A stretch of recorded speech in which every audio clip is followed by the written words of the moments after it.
Welcome to the deep dive. If you're joining us today, we are pulling from a truly fascinating stack of sources. Yeah, really eye-opening stuff Yeah, today. it really is. We're looking at recent clinical psychology journals, some pretty intense sociological surveys on modern fatherhood, and a collection of deeply insightful essays on male mental health. Right, and it all points to this one very specific issue. Exactly. Our mission today is to unpack this silent crisis that is basically hiding in plain sight, which is high-functioning depression in fathers, Yeah. which brings us to the exact provocative question posed by the source material to just kick things right off. It asks, how long has it been since you felt real joy after signing a big contract or having a family dinner? Man, that's the kind of question that forces you to just immediately pause, Yeah. Like you really have to take inventory of your own life when you hear that. It just cuts right through the noise of all our daily routines. It absolutely stops you in your tracks. And the reason we are diving into this today is because when we hear the word depression, we've been heavily conditioned to picture a very cinematic image. Oh, totally. The classic stereotype. Right. You picture someone lying in a dark room. The curtains are completely drawn, the heavy blanket is pulled up to their chin, and they literally cannot muster the physical or emotional strength to get out of bed to, face the day. Yeah, it's like the entire world has just ground to a halt for them. Exactly. And that's the traditional clinical picture that society has firmly embedded in its, collective consciousness. Right. It's usually characterized by this complete withdrawal, lethargy, and just a visible inability to function in standard daily tasks. But the psychological research we're unpacking today, it shatters that stereotype completely when it comes to this specific demographic. It really does. It's a total paradigm shift. The reality for these fathers is this harsh, almost unbelievable contrast to that dark room. I mean, we're talking about guys who are making good money. They're crushing their morning presentations. They're picking up the kids from soccer practice perfectly on time. They're diligently paying the mortgage. They're everywhere all at once, yeah. Yeah, and they're acting as the absolute rock-solid pillar of the family. So to the outside world, and honestly often to their own families, they are the very picture of success. Yeah, totally. They look stable, reliable. They just look entirely invincible. Okay, let's unpack this. Because if someone looks totally fine, successful even, how do we spot the crisis? Right, that's the big question. According to the psychological profiling we're looking at, inside, they are just smoldering ashes. Wow, smoldering ashes. Yeah, they're burning out from the inside, quietly and desperately. So our goal for you listening today is to look at the 5 subtle masks these fathers wear to hide that internal collapse. Because once you see them... You really can't unsee them. No, you can't. And using the term masks is crucial here because it implies an active, exhausting, deliberate effort to conceal what's really happening beneath the surface. Yeah, it's not accidental. Exactly. So to understand how these fathers maintain this grand illusion of being the solid pillar, we first have to examine their primary defense mechanisms. And the 2 most prominent ones are overwork and extreme control. Right. So the source material calls this first mask escape through productivity. And this completely flips our standard understanding of depression on its head. It really does. We usually associate depression with a profound lack of motivation, like this extreme heaviness where just doing the dishes feels like climbing Mount Everest. Right, the lethargy we mentioned earlier. But for these fathers, it's the exact opposite. It's a compulsive addiction to doing. What's fascinating here is that the depression isn't manifesting as laziness. It's actually hiding behind the highly praised, socially applauded veil of dedication and hard work. Because society loves a hard worker. Exactly. Society actively rewards this specific symptom with promotions and praise. So what we're looking at is basically a societal blind spot. It looks like they're just incredible providers. Yeah, but the telltale signs are in the extremes, right? Right. The behaviors that go way beyond just being a good worker. It's staying at the office unnecessarily late when the critical work is already finished. Mm-hmm. It's volunteering to take on every single peripheral project that comes across their desk. Or, and if you are listening, you might recognize this one in your own home, it's the guy who comes home from a 10-hour shift and immediately starts obsessively doing home repairs. Yeah, the endless projects. He's in the garage at 11 p.m. taking apart a lawnmower that works perfectly fine just so he never has to go sit on the couch. Because sitting on the couch means facing the silence. And silence is terrifying for a mind in turmoil. Wow. Yeah, work and productivity aren't about passion, innovation, or even ambition in this specific context. They're a mechanical distraction to avoid a profound internal emptiness. So it's just about staying in motion. Right. If their hands and their minds are constantly occupied with a task, like literally any task, no matter how trivial, they don't have to face the absolute void they feel when the noise finally stops. That is so heavy. It is. They are attempting to manufacture a sense of self-worth through sheer output because underneath it all, their fundamental self-esteem is just completely crumbling. And that fear of the void, that leads right into the second mask, which is hyper-perfectionism. Yes, the control aspect. It's this desperate need for total control. The psychology here suggests that if the inside of their mind feels like pure, unmanageable chaos, they try to compensate by making the outside world flawlessly organized. Right, it's this rigid, inflexible belief that if everything just follows the established process, then everything will be okay. The internal logic is basically control the environment, control the pain. And the sources note this shows up as becoming overly strict, maybe even unreasonably demanding about very specific things. Right, like what? Like it might be hyperfixating on their children's grades, or the exact geometrical tidiness of the living room, or mapping out financial planning down to the literal penny. Wow. There is zero margin for error allowed. Reading through these clinical observations, I kept picturing a guy frantically spinning plates on those long wooden sticks. Oh, that's a great analogy. Yeah, like he's running back and forth, sweating, keeping all these plates spinning flawlessly in the air. But he knows with absolute certainty that if he stops moving for even a single second, the entire act crashes to the floor. He's terrified of dropping even a one. Exactly. But I have to ask you a direct question here, and I really want to push back a little on the premise of this research. Please do. It's an important distinction to make. So if these fathers are outwardly so successful, so busy, and so highly organized, how is this a psychological defense mechanism? Aren't they just being highly responsible providers? That's a really fair question. We build our entire culture around rewarding exactly this behavior. Why pathologize a guy who just wants a clean house, good grades for his kids, and financial security for his family's future? It's a vital question. But the distinction doesn't lie in the outcome like the clean house or the good grades. It lies entirely in the emotional driver behind the behavior. Okay, so what's the driver then?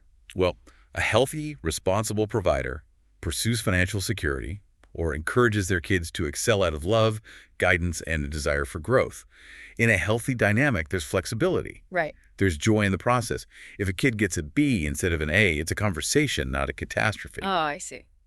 Yeah, with high-functioning depression, the hyper-perfectionism is driven by sheer terror and desperation. Oh. It operates on the false subconscious belief that if they can just make the outside world absolutely perfect, the internal pain will magically disappear. Oh, wow. That changes the lens entirely. So it's not actually about the clean house or the straight A's at all. Not at all. It's about trying to put a structural Band-Aid on a massive psychological hemorrhage. Precisely. It is a desperate attempt to keep life from unraveling. Yeah. And because it's driven by desperation, the demands become utterly rigid. Right, no room for error. Exactly. A B+ on a report card, a toy left on the living room floor, or an unexpected $50 bill. It isn't just a minor annoyance.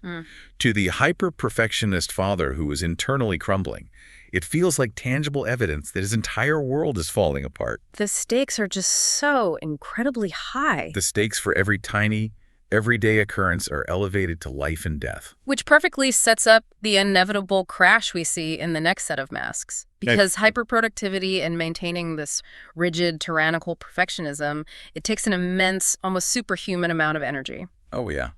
Eventually, the facade has to crack.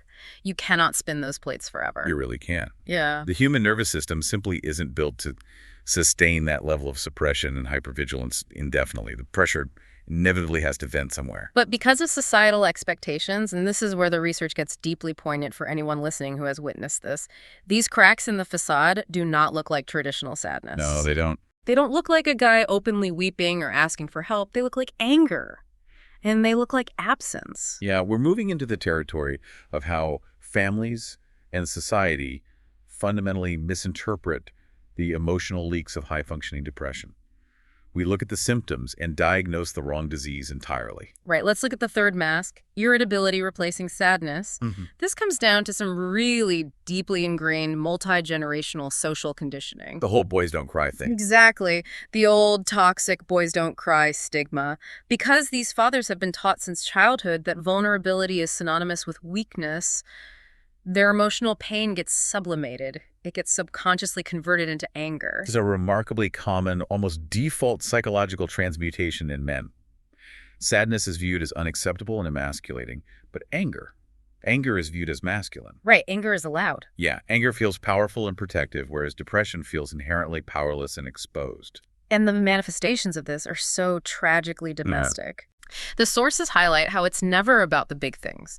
It's a tiny, completely normal mistake by a child like spilling a glass of milk at dinner, for instance, or a meal served 10 minutes later than usual, or someone forgetting to turn off a hallway light. Just everyday stuff. Right. But these microscopic infractions can cause this father to absolutely explode, or rather than exploding, they just become chronically unreasonably grumpy. Every single interaction is an annoyance. Yeah. But it is really easy for someone on the outside, like a spouse or a teenager, to look at a guy snapping over dinner and just label him a jerk. You think, Dad's just in a bad mood again. Avoid him. Are you saying we are misreading the signs entirely? We are largely misreading them, yes. I mean, I completely understand why family members react defensively to that anger, because on the receiving end, it feels like an unprovoked personal attack. It's scary, yeah. It is frightening and alienating. But if we look at the deeper clinical context, the irritability isn't born of malice or a desire to dominate.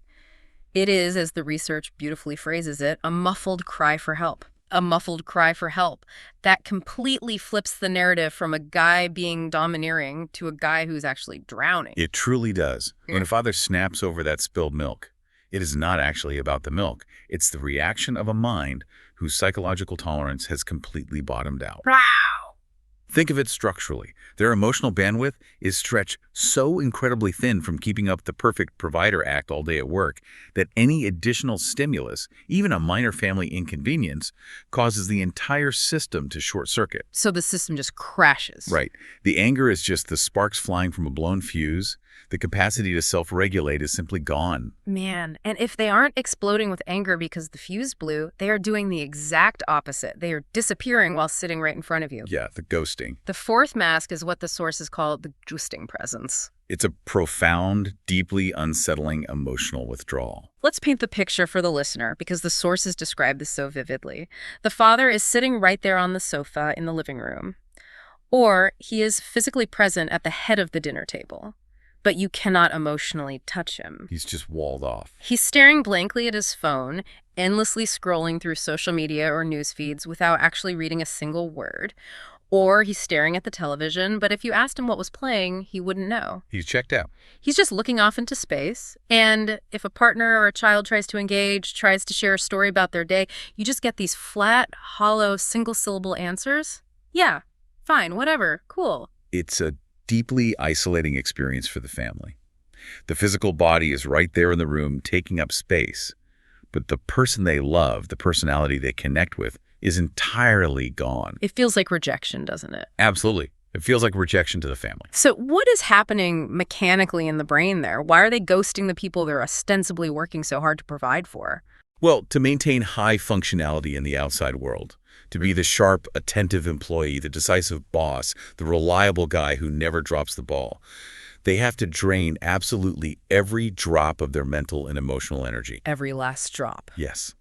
They are redlining their cognitive engines for 8, 10, 12 hours a day just to appear normal and competent to their colleagues. Wow. So by the time they turn the key in the front door and walk into their own home, the tank isn't just empty. It is practically imploded. They have nothing left. Right. They're emotionally withdrawn because they are an empty shell. There is literally no energetic currency left in their nervous system to connect, to empathize, or to engage in the beautiful, complex, messy emotional reality of family life. Which means they have spent all their emotional currency at the office just pretending to be okay, leaving bankrupt accounts for their family. Precisely. They give their best performance to strangers and colleagues and have absolutely nothing left to give the people who actually matter most to them. Okay, so we've seen how this high-functioning depression manifests in outward behaviors. Ah, You know, the frantic overworking in the garage, the intense perfectionism over report cards. right. And we've seen how it leaks out emotionally through uncharacteristic anger over spilled milk or totally ghosting their families at the dinner table. Yeah. But what happens when the mind refuses to process the pain entirely? Like, what happens when a person is so stubborn or so trapped by their own stoicism that they just keep pushing all of these feelings further and further down? That is when the body decides to intervene and speak on the mind's behalf. Here's where it gets really interesting. The final mask. It is called physical somatization, the nameless pains. Yes. These fathers might be able to endure the psychological toll. They might be incredibly skilled at tricking their families and their bosses, but their biology does not lie. The clinical concept that the body keeps the score is incredibly relevant and visible here. The body is an honest ledger of our stress. And the sources outline exactly how this physical breakdown shows up. These men start suffering from severe chronic back pain that just comes out of nowhere. Or the migraines. Yeah, they get debilitating pension headaches that ruin their weekends. They develop stomach ulcers or constant digestive issues. And above all, they experience a bone-deep, heavy exhaustion that absolutely no amount of sleep can fix. They're just always drained. They can sleep for 10 hours on a Saturday night and wake up on Sunday morning feeling like they were hit by a freight train. So, naturally, being pragmatic problem solvers, they do the responsible thing. They go to the doctor to fix the physical problem. And what does the medical professional find when they run the diagnostics? Absolutely nothing. That is the crazy part of this research. Right. They run the full blood panels, they do the expensive MRIs, they check the heart, and the doctor comes back and says, good news. Your spine is structurally fine, your blood pressure is normal, there is no serious physical cause for this pain, you're healthy. It's wild. And I just see the tragic irony in this. These men are trying so hard to be completely invincible, to be the unbending steel pillar for their family, yet their own bodies are actively blowing their cover. Yeah, their biology is ratting them out. They are trying to hide, and their body is flashing red lights and screaming, look over here, something is fundamentally wrong. Well, if we connect this to the bigger picture, the biological mechanics, it makes perfect sense. We have a bad habit in our culture of separating the mind and the body as if they're two different machines, but they are a single, deeply integrated system. Right, they're connected. When the mind is hopelessly overloaded with stress, anxiety, and unacknowledged depression, it triggers a constant state of fight or flight. Oh, so they're just swimming in stress hormones. Exactly. The body is flooded with cortisol and adrenaline. When those emotions are absolutely not allowed to be expressed verbally or emotionally, that chemical stress has to go somewhere. It can't just evaporate. No, it can't. The emotional pain is literally converted into physical inflammation and severe muscular tension. Wow. The stomach ulcer isn't from eating too much spicy food.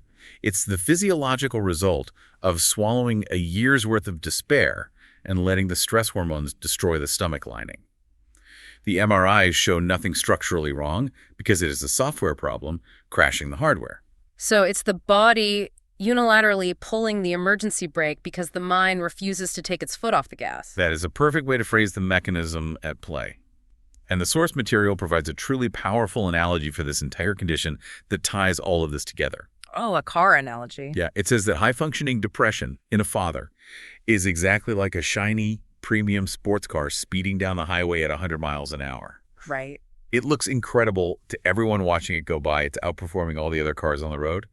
But if you were to sit in the driver's seat and look closely at the dashboard, you would see that the gas gauge has been sitting at absolute zero for a very, very long time. They are running purely on fumes and momentum. Pure momentum, sheer willpower, and a crushing, inescapable sense of responsibility. But the reality is, you cannot cheat the laws of physics, and you cannot cheat human psychology. The engine is primed to catch fire at any moment. The breakdown isn't a mere possibility.